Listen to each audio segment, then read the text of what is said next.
Why did the square fall quiet when the guard shifted his stance? No one knew at first.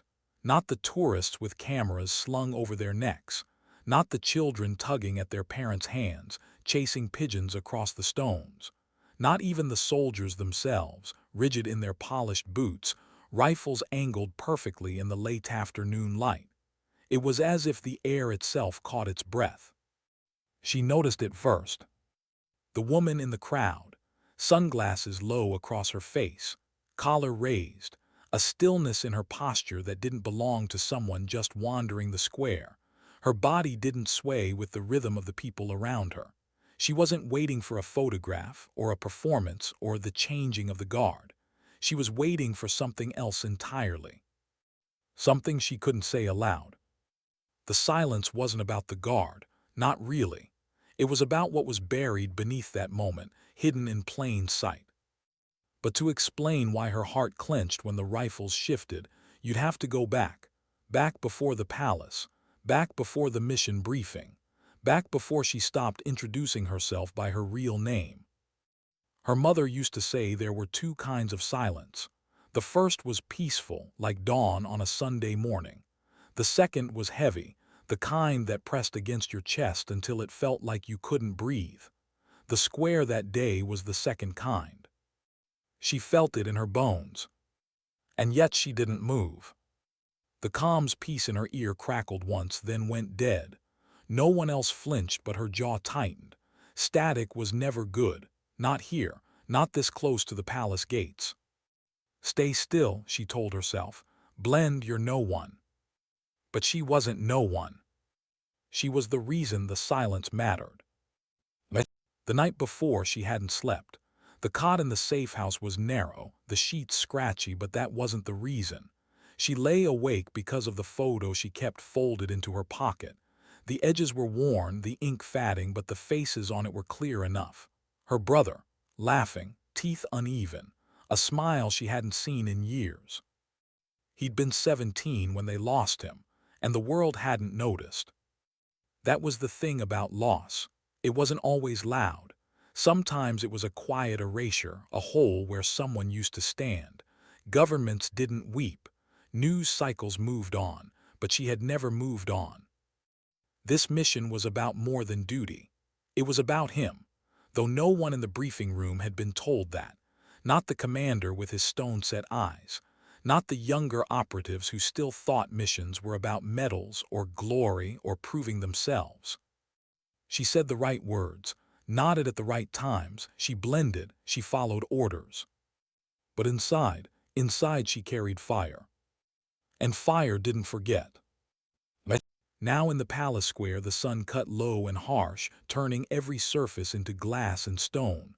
The crowd shifted restlessly. Vendors hawked bottled water. Cameras clicked. Boots shined. And then one guard shifted, just slightly. It should have been nothing, a boot scraping against stone, a rifle angled half a degree, but the sound of it was wrong, too sharp, too deliberate. Her pulse spiked. And in that moment she knew someone else was here, someone who had planned this as carefully as she had. But why and for who? She wanted to move, wanted to scan the rooftops, check the sightlines, confirm the exits, but she couldn't. Movement drew eyes, eyes meant suspicion, suspicion meant compromise. And compromise meant death. So she stood, motionless, silent, watching the square hold its breath. The first time she fired a rifle, she was 15. Her father had set up rusted cans on a fence post and told her to aim steady, breathe easy. It's not about speed, he'd said. It's about control. But he wasn't teaching her control of a weapon. He was teaching her control of herself.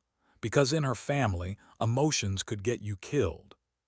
Still, she remembered her hands shaking, the recoil bruising her shoulder, the ringing in her ears after, and the strange guilt that lingered even though all she had done was dent a row of empty cans. That guilt never left her, not even years later when the cans were no longer cans but people. And yet she kept firing because someone had to. Because no one else would. The square, the silence.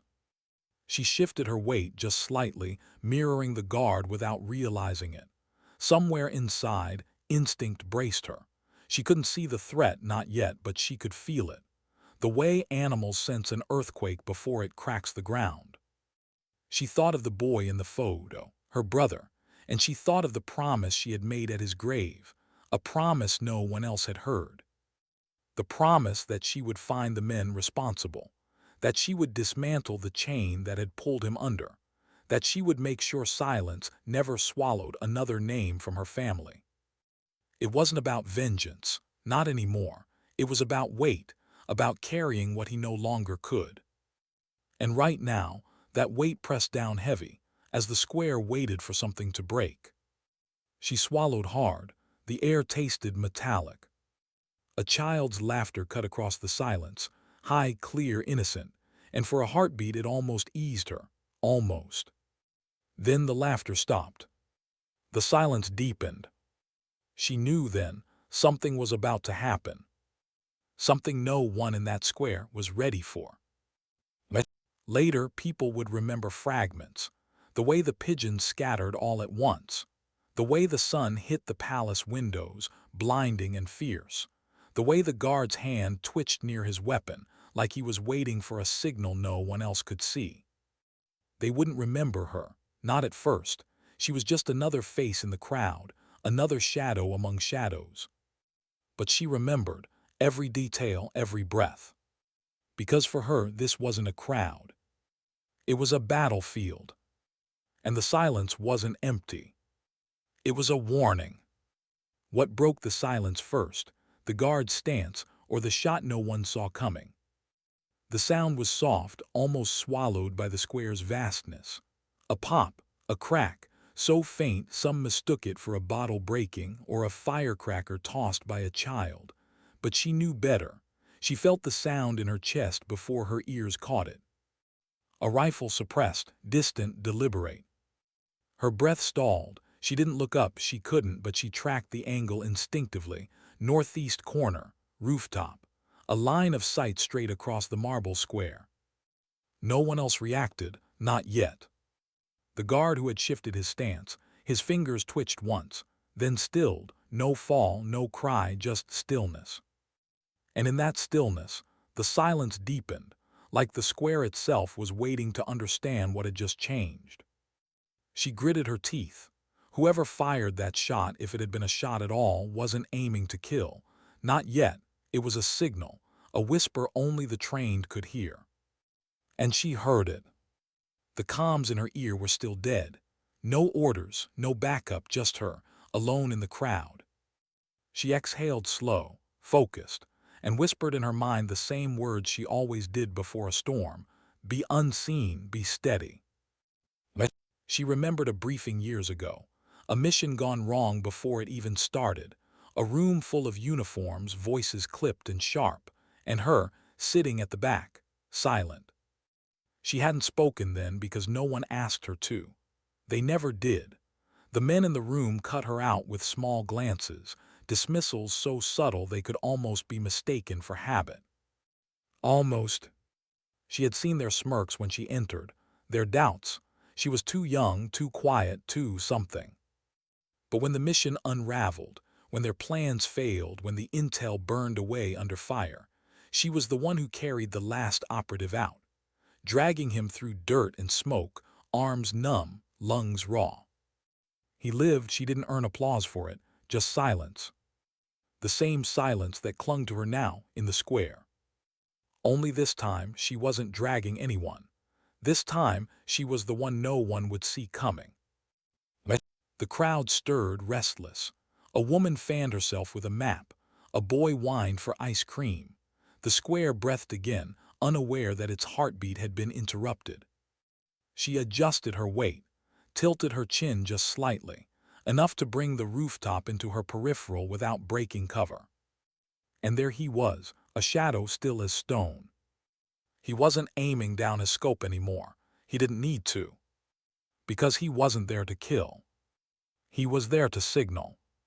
To her. Her stomach twisted. She didn't know his face, but she knew the message. 2 players, 1 board, same target. and the square was the stage. For a moment she wanted to laugh, a bitter, hollow laugh. All those years of sacrifice, of silence, of being unseen, and here she was, exposed without moving an inch. But she didn't laugh.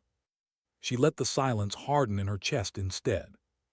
Her mind flickered back to her brother. His last words to her had been nothing special, just ordinary things. Don't wait up. Save me some dinner. The kind of phrases you don't hold on to until you realize they're the last ones you'll ever hear. She never got to tell him goodbye. And the world had gone on like nothing happened. But here, in this square under the shadow of a palace older than memory, she felt him beside her, felt the weight of what she owed him. Whoever the man on the rooftop was, whatever game he was playing, he had just stepped into her brother's shadow. And she would not let him out. A gust of wind swept the square. Flags rippled. The pigeons lifted, scattering like shrapnel across the sky.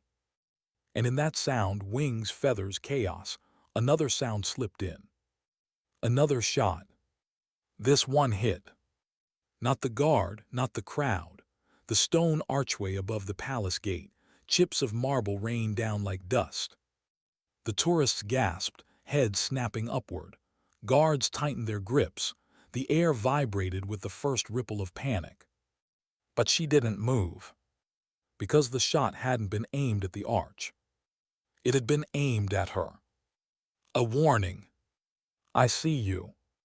Her jaw clenched. She whispered inside her skull, good, see me, try. Once in training, they'd run a drill in the desert. 100 degrees in the shade, sweat pooling under armor, lips cracked. The instructor had barked orders until his voice was hoarse. Move until you can't breathe, then move more. That's when the real mission starts. Most had collapsed, a few had vomited. She hadn't stopped, not once. Not because she was stronger, but because she carried something they didn't. She carried a ghost. And ghosts don't get tired. Back in the square, the crowd had started to fracture. Guards shouted. Tourists stumbled, uncertain whether to run or freeze. Children cried. And she, just one more face in the chaos, slipped into motion, smooth, unhurried, as if she too was confused. But inside, every nerve was lit. Her eyes swept the rooftops, the shadows, the alleys that bled into the square. She didn't look at him, the man with the rifle, but she felt him track her. They were tethered now. Two shadows in a game no one else knew was being played. She remembered another square, another crowd, different country, different uniform. That time she hadn't been a ghost. She'd been visible, too visible. They'd called her the woman with the steady eyes. The press had photographed her, written their neat little articles, praised her restraint under pressure. For a moment, the world had noticed her. But it hadn't lasted. The headlines faded, the photos yellowed. And once again, she became no one. But that brief moment, those eyes, captured forever in grainy ink, reminded her of something she tried to forget. Visibility was dangerous. And today, she was visible again. The crowd pressed toward the exits now. The sound of sirens rose, faint but growing. She slipped with them, letting herself be carried like driftwood in a tide.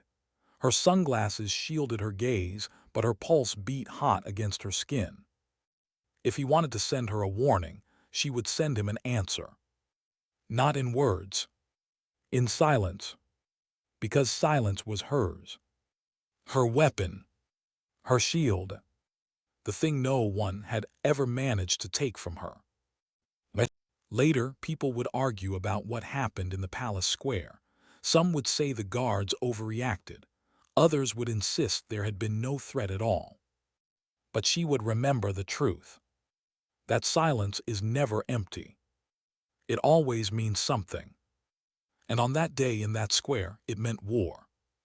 What do you do when the silence finally breaks? When the war you've been waiting for arrives, but no one else can see it?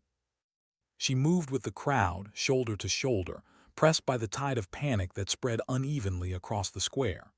Some people fled, dragging children by their wrists, shoving toward the side streets. Others froze, their fear locking them in place, staring up at the palace walls as if they expected answers to be written there in stone. And above them all the shadow, the shooter still, watching. Her every step was measured, not too fast, not too direct. She couldn't afford to break cover yet, but her mind was racing, counting seconds, measuring distance. By the time she reached the edge of the square, he would be gone. She knew it. People like him didn't linger. But she had to try. Because the silence he created had her brother's name written all over it. Her brother used to climb rooftops. That thought slipped into her head uninvited, sharp as glass. He'd been reckless, bold, always challenging her to follow him up rusted ladders, to leap from tiles to railings with his arms spread wide, shouting into the open air. "Up here you can see everything," he'd yell. She never shouted back. She just climbed, silent, determined not to let him outpace her. The last time she followed him up, she'd cut her palm on a nail jutting from the ledge. He'd laughed at the blood, teased her for wincing, then handed her his own shirt to wrap around the wound. It was the only thing of his she still owned. And now here she was, still climbing after him.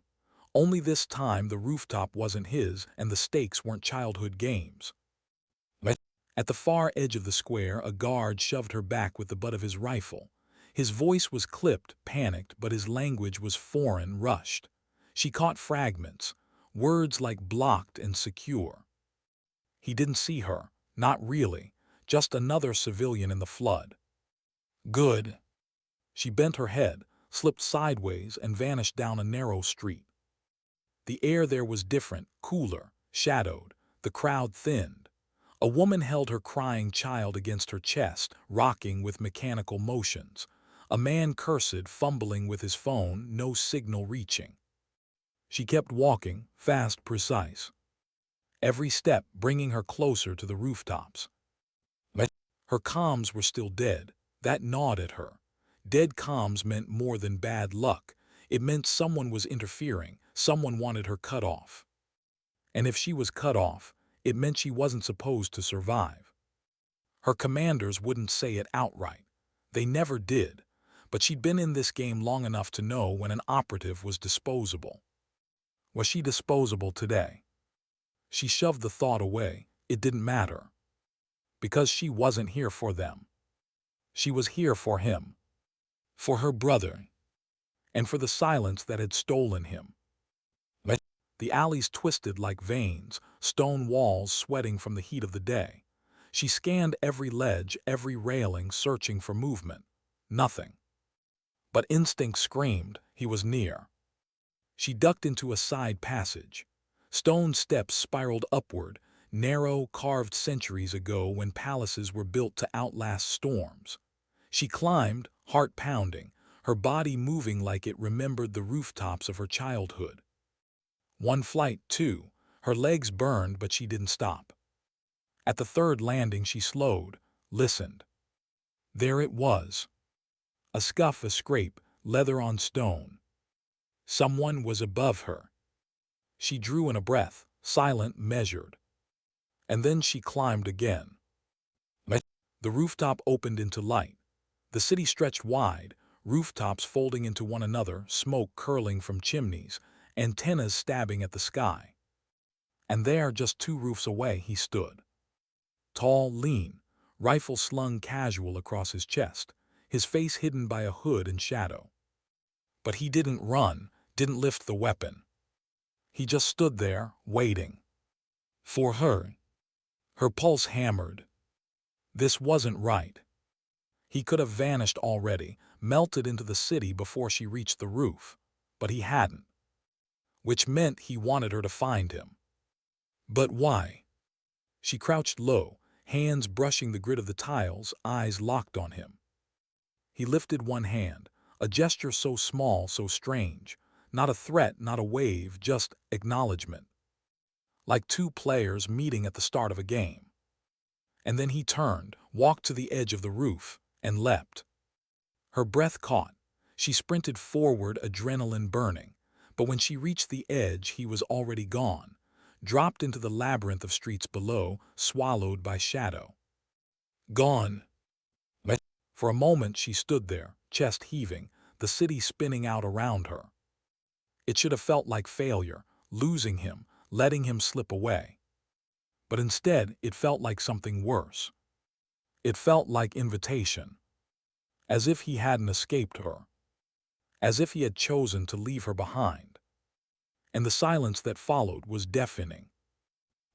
She sat there for a long moment, staring at the space he had vanished into. And memories bled into her vision. Her brother's smile, her father's lessons, the endless briefings where her voice never mattered. All of it blending into one truth. She was being watched. Not just by him. By someone bigger. And she didn't know whether she was meant to stop it or be destroyed by it. The sun dipped lower, staining the rooftops with fire. Sirens wailed in the distance. The palace square below was nearly empty now, guards shouting into radios, barricades dragging into place. But she knew this wasn't over. The silence wasn't finished. It had only just begun. Later, when she finally found a place to breathe, in the shell of an abandoned building, dust hanging in the air like ash, she pulled the folded photograph from her pocket. Her brother's face smiled back at her, young, carefree, unaware of the storm the world would one day bury him in. Her fingers traced the faded lines, and she whispered as if he could hear. "They're here, I don't know what they want yet, but I'll find out. I'll finish it, I promise." The photograph trembled in her hands, not from weakness, from rage held so tight it made her shake. She pressed it back into her pocket, stood, and let the silence settle inside her bones again. Because tomorrow, the hunt would continue. And she wouldn't be the one running. What makes a soldier stop believing the mission is about the flag and start realizing it's about survival? The building smelled of dust and stone. Sunlight leaked through broken shutters, slicing the room into narrow beams. She sat against the wall, knees pulled up, her weapon across her lap. She hadn't moved in almost an hour, not because she was safe, safety was an illusion, but because she needed stillness. Stillness to think. The rooftop man had left her alive, deliberately, and that was worse than if he tried to kill her. Because it meant she wasn't his enemy. Not yet. But if she wasn't his enemy, then what was she? A pawn, a message. Her father used to say that silence is never neutral. When someone says nothing, he'd tell her, listen harder, they're saying everything. And the silence of the palace square had screamed at her. She closed her eyes, forcing her breath steady, tried to picture the rifleman's stance, the way his hand lifted, the way he leapt without hesitation. It wasn't random, none of it. He wanted her to see. And now she couldn't decide which was worse, the thought that he was a stranger who somehow knew her, or the thought that he wasn't a stranger at all. Her stomach tightened. What if she had seen him before? What if, buried in some mission, some blurred memory, his face had already crossed her path? And what if she had failed to notice? The sound of footsteps pulled her back, quick, nervous. She shifted low, weapon raised. But it wasn't him. It was a boy. Barely 16, sweat slicking his forehead, shirt clinging to his ribs. He froze when he saw her, eyes wide, mouth open like he'd stumbled into a ghost. She didn't lower her weapon. "Lost?" she asked softly. His gaze darted to the window, then back to her. The square, the shots, his voice trembled. Everyone saying it's starting again. Her chest tightened, starting again. Not an attack, not a strike. A pattern. Something that had happened before. "What do you mean?" she asked, her voice sharp enough to cut. The boy shifted his weight, glanced at the door as if someone might drag him away for talking. "You do know." She said nothing. He licked his lips, lowering his voice to a whisper. They say every time the guard moves out of line, something happens. Someone disappears, someone important, and the crowd never talks about it after. They just forget. Her grip tightened on her weapon. Disappears. Not killed. Taken. Her heart pounded. And she knew then, the silence wasn't about her at all. It was about what came after. The boy backed toward the door, fear crawling in his eyes. I shouldn't have said anything. She let him go, watched him vanish down the stairwell, footsteps echoing like gunfire in the stone. Her hand trembled when she touched her pocket, the photo inside, her brother's face staring back at her. He hadn't been killed in a firefight. That was what they told her, but she'd never believed it. The details never lined up. The reports had been too clean, too quiet. What if he hadn't died at all? What if he had disappeared? Her throat tightened. The idea was too dangerous to hold, but once it sparked, it refused to go out. What if he was taken by the same silence now circling her? The air outside had cooled by the time she moved again. Shadows stretched long across the alleys, lanterns flickering to life, as if the city wanted to pretend nothing had happened. But she couldn't pretend, not now. Every step she took was heavier, not because of fatigue, but because the mission no longer belonged to her commanders, or the nameless objectives written on classified files. This was hers now. Personal. And she didn't care if that made her reckless. She drifted through the streets, ears tuned to every sound. A cough, a door creak, a bicycle rattling over cobblestones. But her mind wasn't in the streets. It was in the past. Back in that briefing room years ago when her brother's name first came up. He hadn't been a soldier. He wasn't trained. He wasn't supposed to be there. But somehow he'd been caught in the blast of someone else's war. At least that's what they told her. She never saw the body. And now the silence of the palace square whispered that maybe, just maybe, there had been no body to see. Her phone buzzed once in her pocket. No signal all day, but now a single message. No name, no number. Just one line. You're not supposed to be here. Her blood ran cold. She looked up. The street was empty. Shadows stretched. Windows stared down at her like blind eyes. And somewhere in those shadows, she knew he was watching. The man from the rooftop. The silence wasn't finished with her. Not yet. She ducked into a cafe, its windows dim, the air heavy with bitter coffee and cigarette smoke. A few old men sat hunched at tables, muttering about politics, their voices worn with disillusion. She slipped into the back, pulled her hood low, and let the noise cover her. Noise was useful. Noise made her invisible. But inside her chest, silence still pressed. She thought of her brother's laugh, his reckless climbs, the shirt he tore to wrap her cut hand. And she thought of the possibility, terrifying, impossible, that he was alive somewhere, that his silence wasn't death but disappearance. Her hands shook. She clenched them until her nails dug crescents into her palms. Because hope was more dangerous than bullets. Hope could break her. One of the old men shuffled past her table, his cane tapping unevenly. He paused, studying her face under the hood. You look like someone waiting for a ghost, he rasped. His voice gravel dragged across stone. Her throat closed. She didn't answer. Because maybe he was right. Maybe that was exactly what she was doing. When she stepped back into the night, the air was cooler, the streets quieter. Too quiet. And for the first time in years, she felt something she hadn't allowed herself to feel. Not fear. Not anger. But hope. And it scared her more than anything else. Because if her brother was still out there, what would she do when she found him? How do you keep moving when every street feels like it's watching you? She walked through the narrow lanes with her hood low, boots soundless on the uneven stone. The city had gone quieter after dark. No children running, no vendors shouting, just the faint rattle of shutters in the breeze and the echo of her own footsteps. She had been followed before, stalked, tracked, but this was different. This wasn't the feeling of prey being hunted.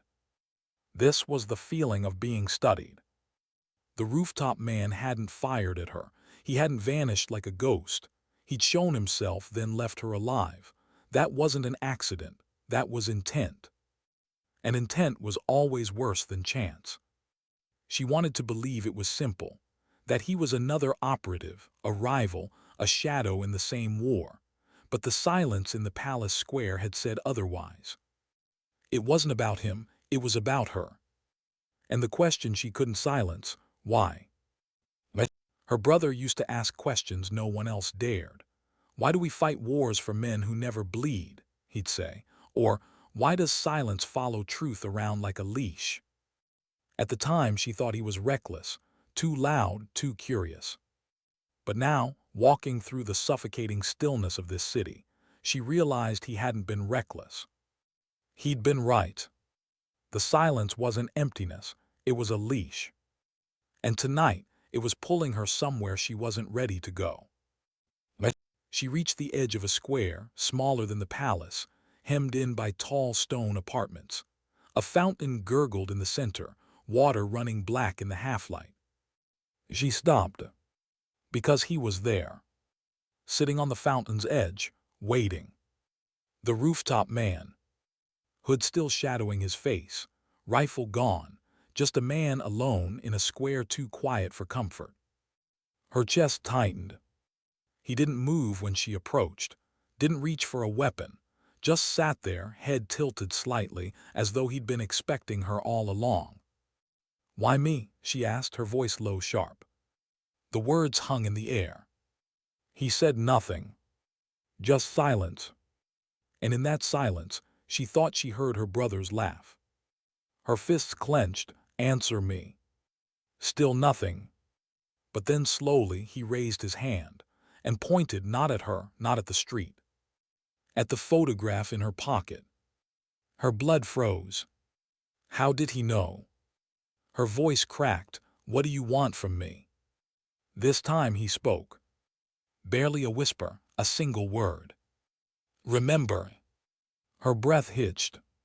"Remember." And then he stood, turned, and vanished into the alleys, leaving her alone with the gurgling fountain and her hammering pulse. She staggered back, leaned against the stone wall, chest tight. "Remember." It wasn't a warning, it wasn't a threat. It was a command. But what did he want her to remember? Her brother, the night they lost him, the reports that never made sense. Or something else. Her head spun.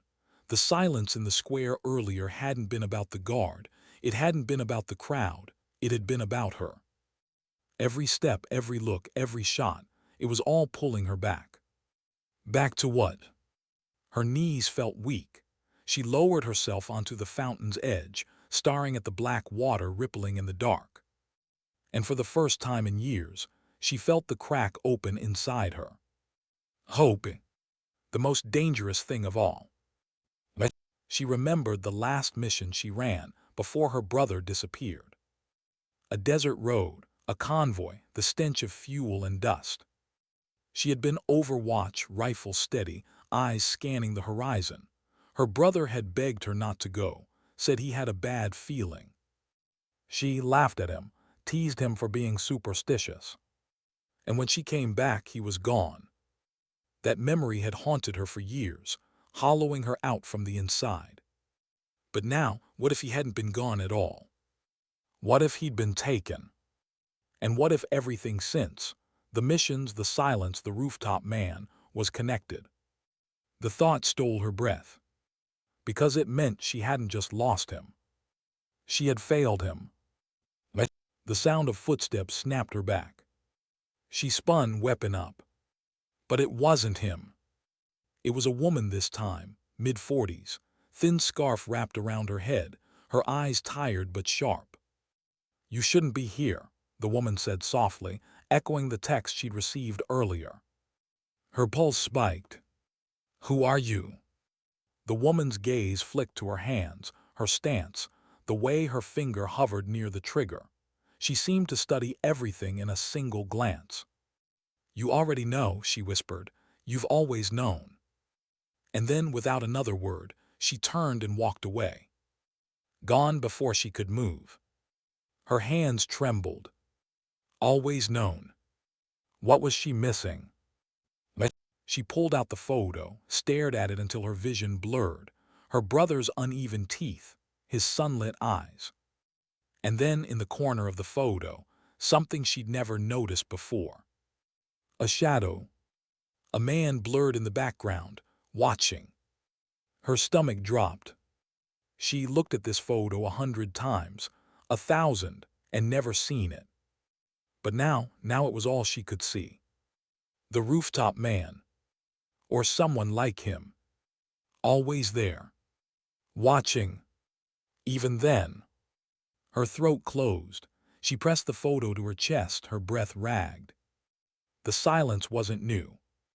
It had been with her all along. The night stretched on, heavy and endless. She didn't sleep, couldn't. She sat in the abandoned room again, back against the wall, weapon across her lap, the photo clutched in her hand. And she asked herself the question she had buried for years. What if her brother hadn't been the victim? What if he had been chosen? And what if she was next? The silence had answers. But silence never gave them freely. You had to earn them. Or bleed for them. And she was ready for either. When dawn bled into the city, she rose, her body stiff, her eyes hollow. Today, she wouldn't wait for silence to find her. She would walk straight into it. Because some ghosts don't haunt you. They call you. And she was ready to answer. What do you do when you realize the enemy might not be outside the walls, but inside your own memory? She walked through the market at dawn, when the first vendors rolled out carts and spread faded cloths on stone. The air smelled of fresh bread and smoke. People moved carefully, hushed, eyes darting as though sound itself had become dangerous. She moved among them like a shadow. No uniform, no rifle slung, just a woman with tired eyes and a steady stride. But inside she was fire. The rooftop man's single word still burned in her head. Remember. She wanted to shout back at him. I've done nothing but remember. But maybe memory wasn't about the past. Maybe it was about what she had refused to see. The first step was finding him again, or someone connected to him. And for that she needed voices, real ones, not the voices that fed her orders, not the ones that silenced. She found the boy by the waterline, barely 13, face smudged with dirt. He'd been there the day the palace square froze. He had seen it too. She crouched low, her tone careful. You remember me. The boy's eyes widened, then he nodded. She drew a small ration pack from her jacket and placed it on the stones between them. He hesitated, then grabbed it fast as a sparrow. Tell me, she said softly, what did you see that day, when the guard moved? The boy stopped chewing, his throat worked, his eyes darted around. Then he whispered. Everything stopped, because they knew you were here. Her blood chilled. They knew me. The boy nodded, crumbs at the corner of his mouth. They said your name before it happened. Her pulse hammered. Whose name, her real one, or the cover she carried? She reached out gently, but the boy flinched back. And then he was gone, running down the alley, the ration pack still clutched to his chest. She stayed there, kneeling in the dust, her hand trembling in the empty air. Her name. The silence wasn't random. It was personal. Later in the safe room, she stared at her reflection in a cracked mirror. A soldier's face, scar on the brow, eyes ringed by sleepless years. But what had the boy seen? What did the crowd know that she did? Her brother's voice came back again, taunting in its softness. You don't see the whole picture until you step outside it. She wanted to smash the mirror. Instead, she pulled the photo out again. Her brother, the blurred man behind him. Her chest tightened. Was the rooftop man showing her the truth, or was he the truth? She pressed the photo flat against the mirror, her eyes scanning every blurred edge, every corner. And then she saw it. A marking on the man's sleeve. Not military, not civilian. A crest. One she had seen only once before.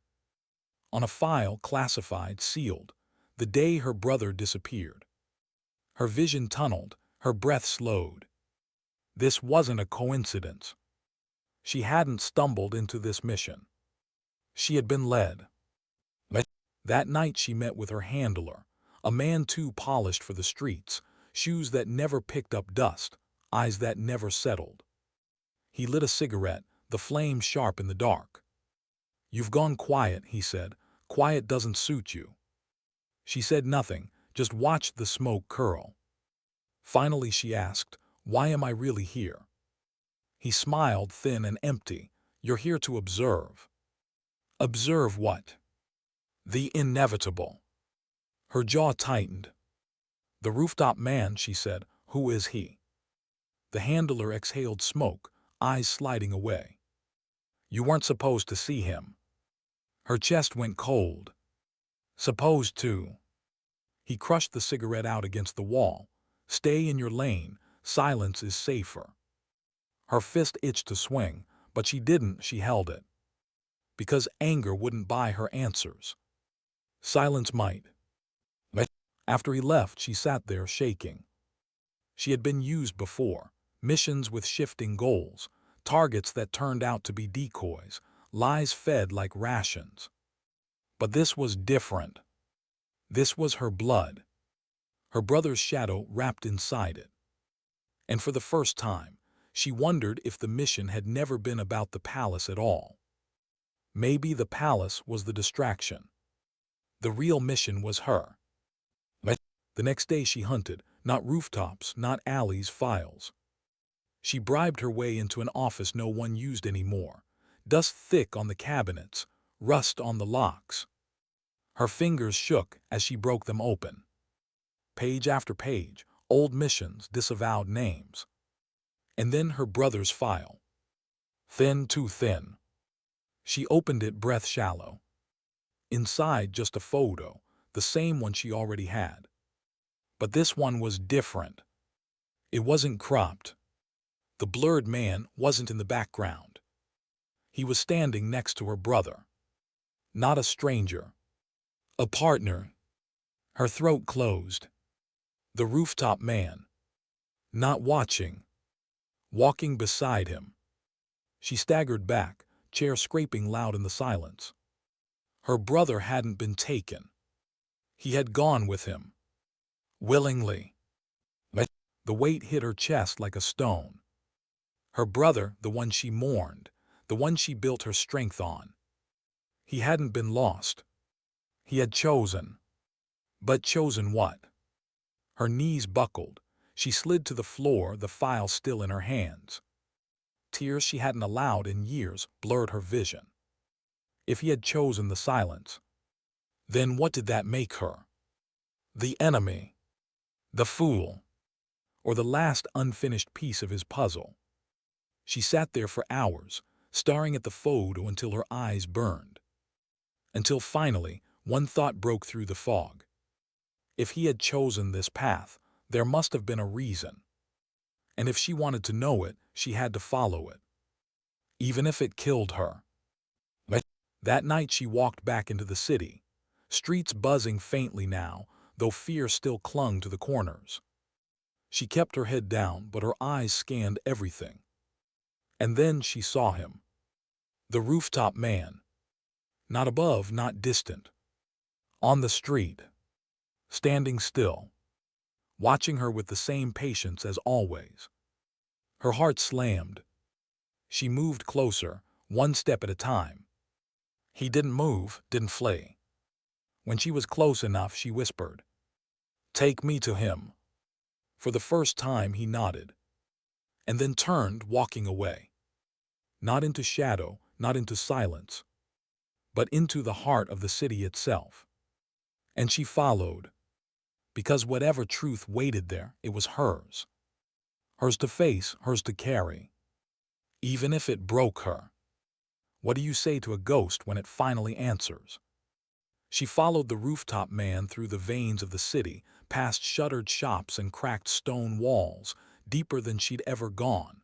The air grew colder, narrower. Even the rats seemed to have abandoned these alleys. He walked ahead with deliberate steps, silent, unhurried, as though time itself obeyed him. Her mind raced with 1,000 questions, but she asked none, because she knew he wouldn't answer here. Not yet. Finally, he stopped before an iron gate half swallowed by ivy. He pressed his hand against it, and it groaned open, revealing a stairwell spiraling down. He looked back at her once. No words, just a flicker of something human in his eyes, regret, warning, she couldn't tell. And then he descended. She followed. The air below was damp, heavy with the scent of mold and oil. The stairwell opened into a cavernous room. And in that room, faces. Dozens of them. Men, women, some in fatigues, others in plain clothes, each with the same stillness she had seen in the palace square. They all turned to look at her. And in the center stood her brother.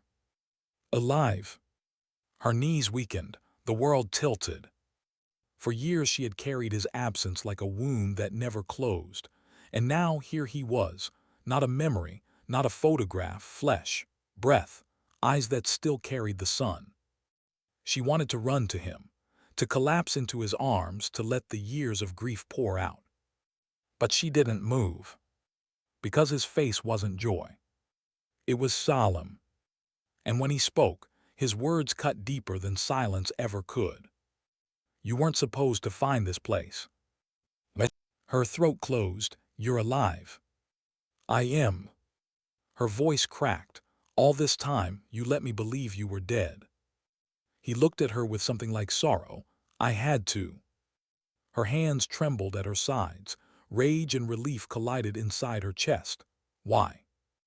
The others around him remained utterly still, like statues waiting for command. Finally, he spoke. Because I left the war you're still fighting. She staggered back, her breath catching. What do you mean? He stepped closer. The rooftop man lingered behind him, watching. I saw what it really was, her brother whispered. Not a war for freedom, not justice, not survival, just silence. Manufactured, controlled. Every mission, every death, noise meant to hide the truth. Her chest tightened. And you, his voice cracked slightly, you were the one thing I couldn't let them use. Her throat burned. So you disappeared, left me to bury you. His jaw clenched. It was the only way to protect you. The words tore her open. Protection, always protection, but protection built on lies was just another prison. She shook her head, eyes wet. Do you know what it did to me, carrying your ghost, building my strength on your absence? I do, he whispered. I watched. Her stomach dropped. You watched.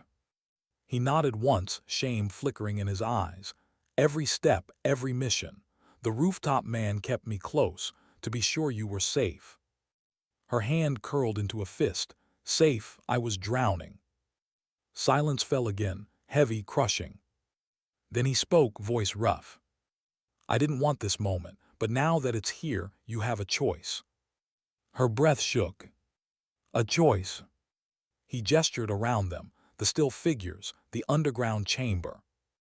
Join us, leave the chains behind, stop being their soldier, their tool, step into the silence, not the one they control, but the one we own. She stared, her pulse thundering in her ears. Lord. His eyes dimmed.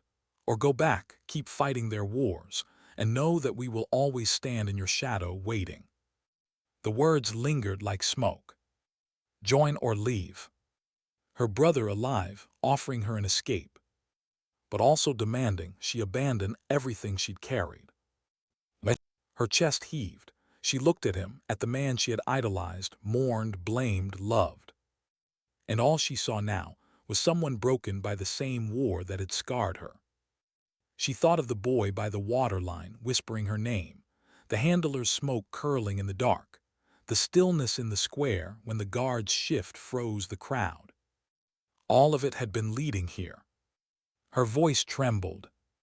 What if I don't want either choice? For the first time, her brother's composure faltered. There is no third path. Her heart ached. There always is. She stepped closer, eyes burning. You taught me that, when you said silence isn't emptiness, it's a leash, and you just traded one leash for another. His jaw tightened. Maybe, he admitted softly, but at least this one I chose. Her tears spilled. And in that moment, she realized the truth. He hadn't betrayed her. He hadn't betrayed anyone. He had just surrendered. Because hope had been too heavy for him to carry. And she still carried it, even broken, even bleeding. She still carried it. But she turned to leave. The rooftop man blocked her path. Her breath caught. He didn't raise his weapon, didn't move to stop her. He just looked at her. And then slowly he stepped aside. A choice. Hers. Always hers. She walked past him, each step burning, each tear heavy. Behind her she heard her brother's voice, faint and hollow. You'll come back, they always do. She didn't answer, because she didn't know if he was right. All she knew was that the silence no longer owned her. Not the palace square, not the handlers, not even her brother. She walked into the night alone, the city stretching out before her. And for the first time in years, the silence didn't crush. It waited. And she would decide what to do with it. Why did the square fall silent that day? She asked herself again as she stood at the edge of it, dawn light spilling over the palace's marble steps. The same steps where the guard had shifted, where the crowd had frozen, where the silence had pressed against her chest until it nearly suffocated her. Now, days later, she returned, not as a soldier, not as a sister looking for a ghost, but as herself. Whatever that meant now. The city stirred around her, vendors lifting tarps, carts squeaking across cobblestones. People whispered in clusters, but none dared step into the center. The square itself remained a wound. She walked into it alone. Boots echoing on the stone. Every head turned. The same as before. And again the silence fell. Like the city itself had been waiting for her return. She stopped in the center, her breath loud in her ears. And for a heartbeat she felt it again. The leash, the weight, the suffocating hold of unseen hands. But this time she didn't wait for it to break her. She broke it. She drew the photo from her pocket, the one of her brother, the rooftop man blurred beside him, and raised it for the crowd to see. Murmurs rippled. She held it high, her voice low but steady. He's alive. The words carried further than she expected. A woman gasped. A man clutched his chest. They told us he was gone, she continued, her throat raw. They told us silence was safety, but it was a cage. The stillness deepened. She forced herself to meet their eyes, one by one. I'm done being silent. And then she lowered the photo. Not as proof, not as a weapon, but as a memory. Her brother's choice was his, but hers would not be surrender. She would not trade one leash for another. She would walk without one, even if it meant walking alone. But later in the alleys she felt the shadow at her back, the rooftop man. She didn't turn. Why me? She asked again, voice tired but steady. The silence stretched. And then barely a whisper. Because you still believe. Her eyes closed. Not an answer, not the whole truth. But enough. When she opened them again, he was gone. As always. But night fell again. She sat on a rooftop, knees drawn to her chest, watching the city lights flicker against the horizon. Her brother's voice echoed in memory, "You'll come back, they always do." Would she? She didn't know. What she knew was this: the silence wasn't gone, it never would be. But it didn't own her anymore. It waited. And for the first time, she wasn't afraid of it. She was ready to answer it with her own voice. The next morning, she walked past soldiers at a checkpoint. They didn't stop her, didn't question, just watched her go.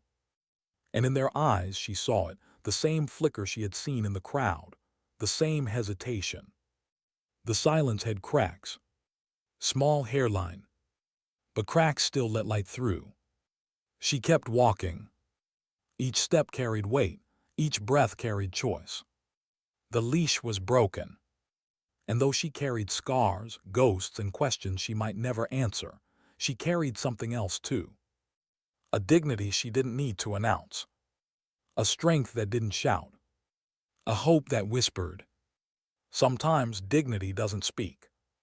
It simply acts. And as she disappeared into the city's labyrinth, the square behind her still silent, one truth lingered. The moment the guard had shifted his stance, the world hadn't stopped because of him. It had stopped because of her. Because in a world bound by silence, even a single step can change everything.